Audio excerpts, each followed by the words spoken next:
आप सबका आज इस सभा में बहुत बहुत स्वागत।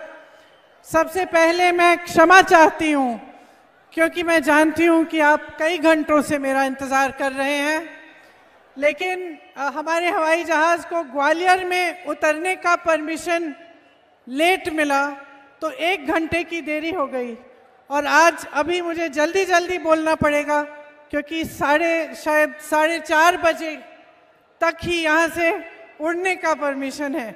आज चुनाव का आखिरी दिन है, इसीलिए थोड़ी पाबंदी ज़्यादा भी है।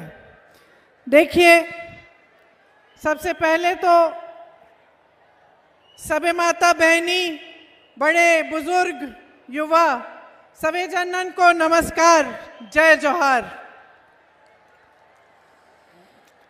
आज बिरसा मुंडा जी का जन्मदिन है, उनको हम सब नमन करते हैं। भगवान नीलकंठ जी, माँ धोदरा देवी, लौआ देवी जी, ये आपकी धरती है, इस धरती को हम प्रणाम करते हैं। पूर्व मुख्यमंत्री श्री अर्जुन सिंह जी को मैं बहुत अच्छी तरह जानती थी। कांग्रेस के लिए उन्होंने हमेशा सही लड़ाई लड़ी और उनको हम यहाँ आकर सब याद करते हैं। ये इंद्रजीत कुमार पटेल जी की भी धरती है। ये धरती जन सेवा की मिसाल है।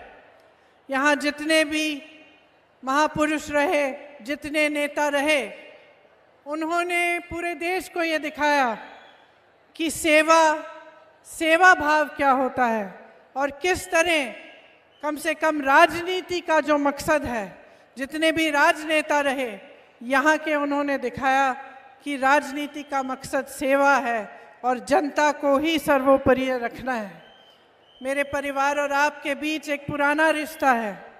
इंदिरा जी, राजीव जी, मेरी माता जी सोनिया जी, पंडित जवाहरलाल नेहरू जी भी यहाँ कई बार आए, बड़ी बड़ी परियोजनाओं की नींव डाली, रिहंद बांध की नींव नेहरू जी ने रखी। तो एक पुराना रिश्ता है हमारा। आप जानते हैं कि आपकी जो सीधी की भूमि है, इसे सिद्ध भूमि कहते हैं। जब मैं छोटी थी तो एक ज्योतिषी ने मेरे पिताजी को मेरी कुंडली बना के दे दी, तो पिताजी ने मुझे दे दी। मैं 13-14 साल की थी उस समय। उसमें मैंने पढ़ा कि कन्या के पास मंत्र सिद्धि होगी। तो मैंने कहा ये मंत्र सिद्धि क्या है? पिताजी के पास गई, मैंने पूछा पिताजी ये मंत्र सिद्धि क्या होती है? तो उन्होंने कहा कि मंत्र को साधने की जो क्षमता है उसे मंत्र सिद्धि कहते हैं। तो फिर मैंने पूछा कि सिद्धि क्या है? तो उन्होंने कहा जब साधना सिद्ध होती है, मतलब साधना सफल होती है, तब इंसान सिद्ध होता है। तो ये जो आपकी भूमि है, सिद्ध भूमि, यहाँ आते हुए मेरे मन में ये पुरानी बातें आई। मैं सोच रही थी कि जो आप जीवन जीते हैं, मेरे किसान भाई, मजदूर भाई बहन, जो भी छोटे छोटे अपने कारोबार करते हैं, जो आम जनता है, आप जो जीवन जीते हैं वो एक तरह की एक साधना ही है। उस साधना, जब आप खेती में जाते हैं, मेहनत करते हैं, दिन रात खून पसीने से मेहनत करते हैं, मजदूरी करते हैं, कुछ आप अपना छोटा बिजनेस शुरू करते हैं, एक तरह की ये साधना ही हुई। और मन में ये बात आई कि इस साधना को सफल करने के लिए सबसे बड़ी चीज़ क्या होती है? हर धर्म ने ये सिखाया है, सबसे बड़ी चीज़ होती है जागरूकता। जब तक अपने प्रति, अपने आसपास जो हो रहा है उसके प्रति आध्यात्मिक तौर पर जागरूकता नहीं होती, तब तक इंसान सिद्ध नहीं हो सकता, तब तक उसकी साधना सफल नहीं हो सकती। उसी तरह से जो हमारे देश की राजनीति है, मैं कह सकती हूँ कि जितनी भी साधना आप करते हो, जितनी भी आपकी जीवन की तपस्या है, जितने संघर्षों का सामना करते हो, ईमानदारी से जितने काम करने की कोशिश करते हो, उन सब को सफल और सिद्ध करने के लिए आप में एक राजनीतिक जागरूकता होनी ज़रूरी है। आपको ये जानना ज़रूरी है कि आपके लिए जो सरकारें होती हैं, जो नेता आते जाते हैं, वो क्या करने के लिए तैयार है। समय कम है, इसीलिए मैं हर छोटी चीज़ में नहीं जाऊंगी, लेकिन मैं इतना कहूंगी कि मध्य प्रदेश में जो सरकार चल रही है, जो 18 सालों से चलती चली आ रही है, उसने जो आपके लिए किया आपको स्पष्ट दिख रहा है। यहाँ पे जो रोजगार है, 3.5 सालों में इन्होंने 21 रोजगार दिए। जो किसान है वो त्रस्त है, परेशान है, यूरिया नहीं मिलता, किल्लत है, और गोदामों में जो यूरिया है उसको भी बांटने से चुनाव आयोग ने मना इसलिए किया क्योंकि मोदी जी ने अपनी फोटो चिपका दी उस पर। यहाँ आप खेतों में खेती कर रहे हैं, सीजन निकलते चले जा रहा है, लेकिन आपको यूरिया नहीं मिल रहा। जब आप यूरिया लेने के लिए जाते भी हैं तो लंबी लंबी कतारें मिलती हैं, और आपको ये कहा जाता है कि पहले अपना कर्ज चुकाओ। जबकि जो देश के बड़े बड़े उद्योगपति हैं, जो एक दिन में 16,000 करोड़ रुपए कमा रहे हैं, उन उद्योगपतियों से कर्ज चुकाने की बात नहीं होती। उनके कर्ज हजारों करोड़ों में माफ हो जाते हैं, लेकिन किसान से ये पूछा जाता है कि तुमने अपने कर्ज क्यों नहीं चुकाए। इसी तरह से चाहे मजदूरी देखें, चाहे हम किसी भी स्तर पे देखें, तो आपके जो जीवन के संकट हैं, जो संघर्ष हैं, उसमें आपकी सरकार ने कोई मदद नहीं की। तमाम यहाँ नौजवान बच्चे बेरोजगार हैं, सब ने पढ़ाई की, सब की माँ बाप ने मेहनत की ताकि उनको पढ़ा के लिखा के उनका अच्छा भविष्य बन पाए। की कि नहीं बहनें? आप मेहनत इसीलिए करती हैं ना कि आपके बच्चों का भविष्य बने, आपका भविष्य मजबूत बने, लेकिन वो मौका ही नहीं मिल रहा है क्योंकि रोजगार नहीं मिल रहे हैं। जहाँ जहाँ से रोजगार आने चाहिए थे, वो बड़ी बड़ी कंपनियां अपने बड़े बड़े उद्योगपति मित्रों को सौंप दी। खेती में मिलते थे रोजगार, खेती किसानी ठप हो रही है, उससे कमाना मुश्किल हो गया है। खाद, यूरिया, सब कुछ महंगा हो गया है। पेट्रोल, डीजल, ट्रैक्टर पे जीएसटी लग गया है। मिडिल क्लास के लिए कोई आगे कोई रास्ता ही नहीं दिखता। जो सरकारी कर्मचारी हैं वो ओपीएस चिल्ला चिल्ला के थक गए, कोई सुनवाई नहीं हुई।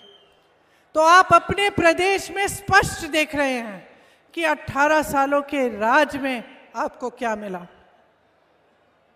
मैं यहाँ इस मंच पे खड़े होकर कह सकती हूँ कि जो आपको मिलना चाहिए था वो नहीं मिला। जो नेता सरकार चला रहे हैं वो भूल गए कि आप ही सर्वोपरि हैं।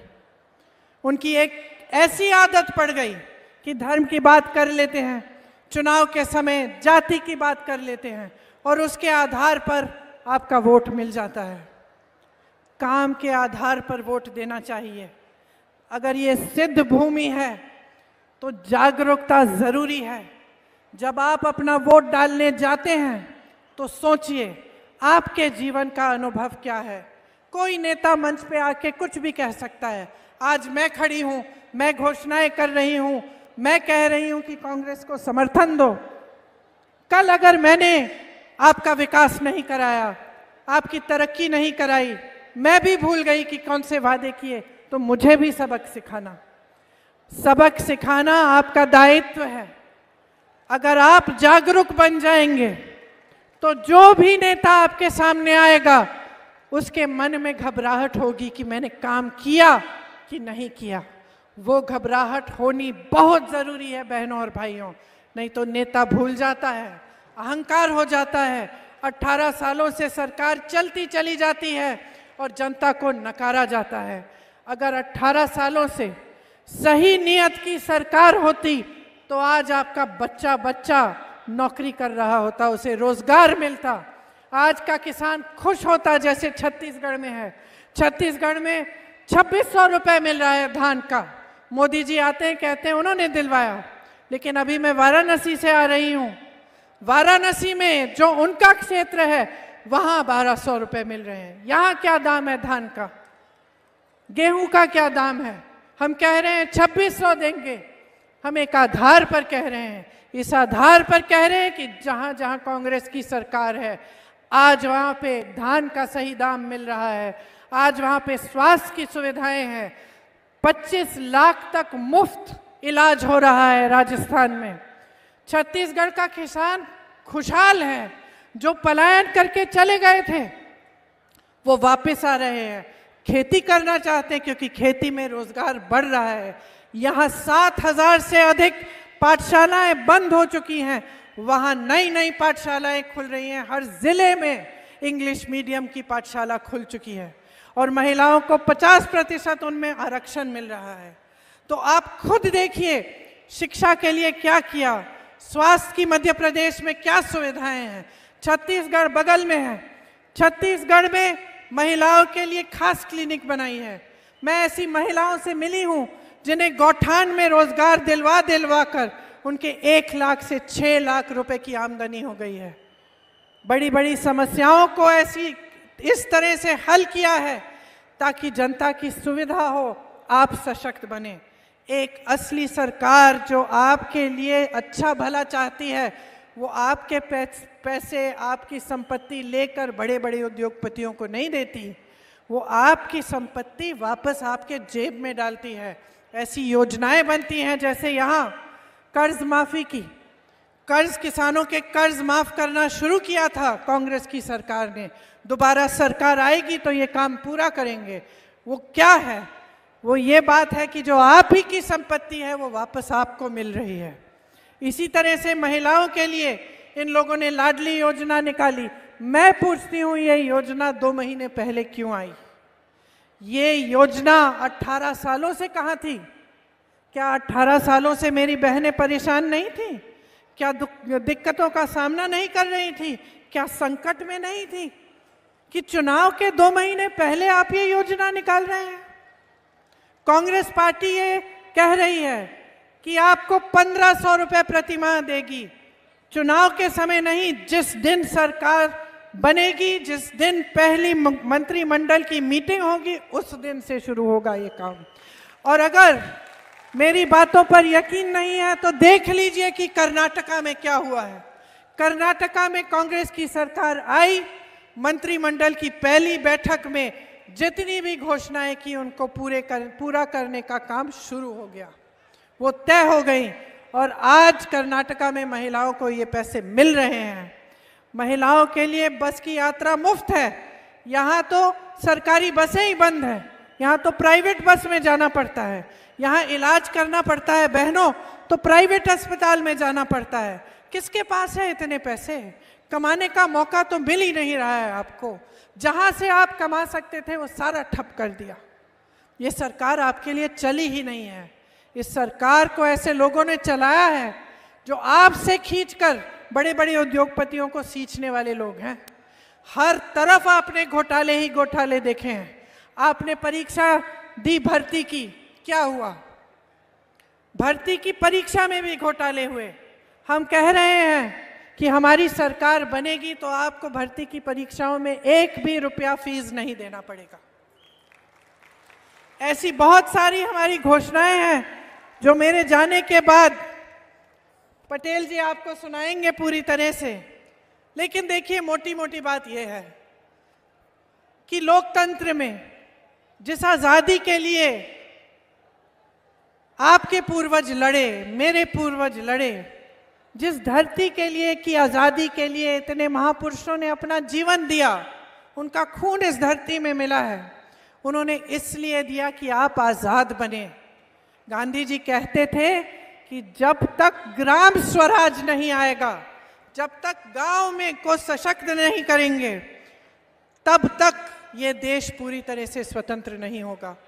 तो एक असली सही सरकार सबसे पहले गांव में रोजगार दिलवाएगी, गांव को सशक्त बनाएगी, पंचायतों को सशक्त बनाएगी, आपके हाथों में आपकी शक्ति देगी। ये एक असली सरकार का काम है। और यही काम कांग्रेस की जितनी भी सरकारें हैं, चाहे राजस्थान में हो, चाहे छत्तीसगढ़ में हो, चाहे हिमाचल में हो, सब सरकारें आज के दिन कर रही हैं। तो मैं आज, समय बहुत कम है, शायद मुझे सुनाई दे रहा है कि हेलीकॉप्टर भी उड़ने वाला है, आपसे क्षमा मांगती हूं कि मुझे जाना पड़ रहा है, लेकिन मैं सिर्फ एक बात आपसे चाहती हूं, जो भी बातें आप सुने, चाहे हमसे चाहे दूसरी पार्टियों से, ध्यान से सुनकर उनका खुद आकलन करो। खुद देखो कि आपके जीवन में क्या अनुभव रहा है, क्या आपकी तरक्की हुई है कि नहीं, और अपने अनुभव और अपने विवेक से ही अपना वोट दो। मुझे पूरा विश्वास है कि अगर अपने अनुभव से आप वोट दोगे तो आपका वोट कांग्रेस पार्टी को जाएगा और जितने यहाँ उम्मीदवार हैं उनको जिताने के लिए आप पूरा समर्थन देंगे। मैं आपसे फिर से क्षमा मांगते वक्त आपसे आग्रह करती हूँ कि मेरी बातों को सुनिए, और शायद अगर आप मेरी जो मैंने आज सुबह भाषण किया था वो भी सुना सकते हैं किसी माध्यम से, तो आप मेरी बातों को सुने और भारी बहुमत से कांग्रेस को जिताएं, ताकि हम आपको एक ऐसी सरकार दे पाए जो आपके लिए 24 घंटे काम करे। जय हिंद।